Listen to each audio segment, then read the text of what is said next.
This is all your place through here, is it? Yes. Oh, it's devastating. How's the mud army going? The sad fact is we've been through this 3 years in a row now. We had to surge our Service Australia team by over 5,000. What always happens with disasters is along the way, once you're doing this, other needs come up.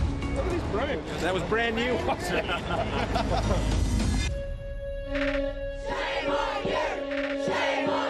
Scott Morrison emerged from COVID isolation last week, facing a barrage of questions about the speed of government response to the catastrophic floods that have decimated communities in Queensland and New South Wales.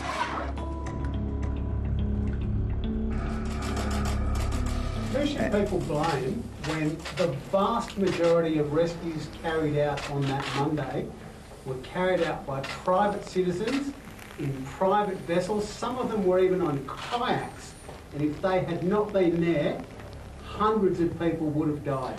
I think we have to be realistic that in any natural disaster, we don't have those resources which has ADF just waiting around the corner. The floods have once again raised questions about our preparedness for natural disasters, about who is responsible for dealing with them, and particularly in the case of these floods, why it seemed to take so long to get help to stranded communities. You are out!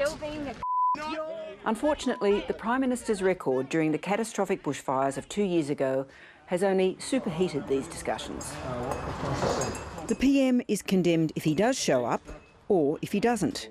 Last week in Lismore, for example, a decision to not give journalists access to meetings he was holding was widely perceived as him dodging any more media pictures of people not wanting to shake his hand. Very good.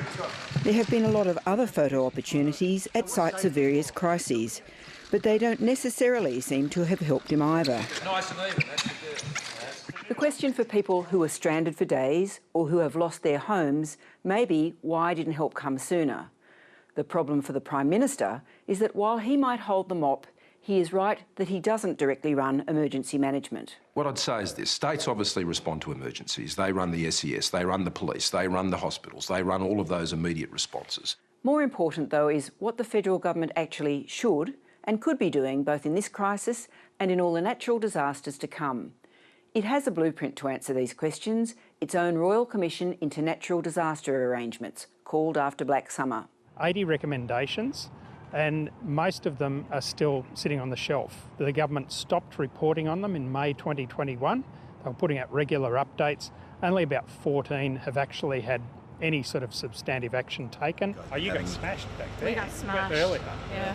Greg Mullins is one of the leaders of the group of veteran emergency management chiefs who have repeatedly spoken out about the failure to heed warnings of catastrophic events and to recognise the challenges provoked by climate change. Today, Mullins and 36 others castigated the federal government for its failure to enact the Royal Commission's recommendations. He says some of the organisational changes at the federal level that have been made haven't really helped. So what happened, they set up the National Recovery and Resilience Authority and put it under the Prime Minister, under Prime Minister and Cabinet, while Emergency Management Australia is under Home Affairs. So there's a disconnect there already. In a statement, the Federal Minister for Disaster Response, Bridget McKenzie, said 12 of the 15 recommendations for the Commonwealth alone had already been implemented. There were 33 still to complete in partnership with the states and more for the states alone. Take my hat off to you. But for people like the Mayor of Lismore, Steve Krieg, the various tasks his community faces are immediate and overwhelming. We've got probably 3 weeks left of just picking up rubbish from these floods. It's also looking at getting some people into some temporary housing as well, which is our next major concern. The PM was pushing back on the criticisms today, arguing that the ADF response had been much faster this time around than it was after the 2011 Brisbane floods.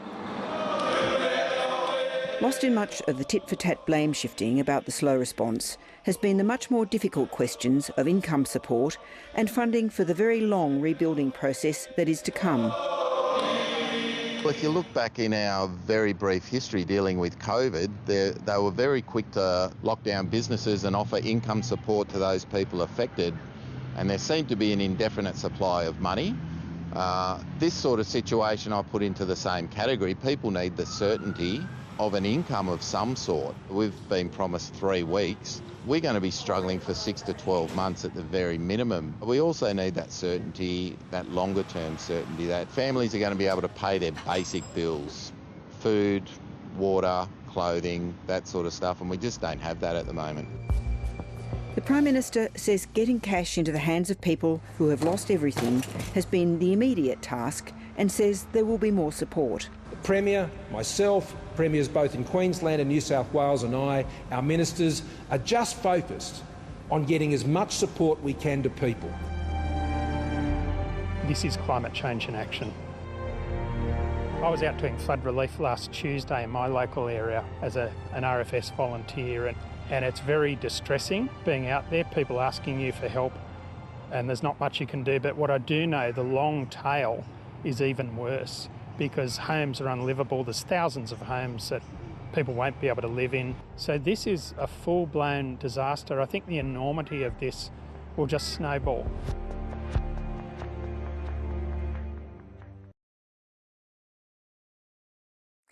Hi, I'm Lee Sales. Thanks for watching this story. If you'd like to watch more of 730's stories, they are on the left of your screen. And tap on the button below to subscribe and get the latest from ABC News.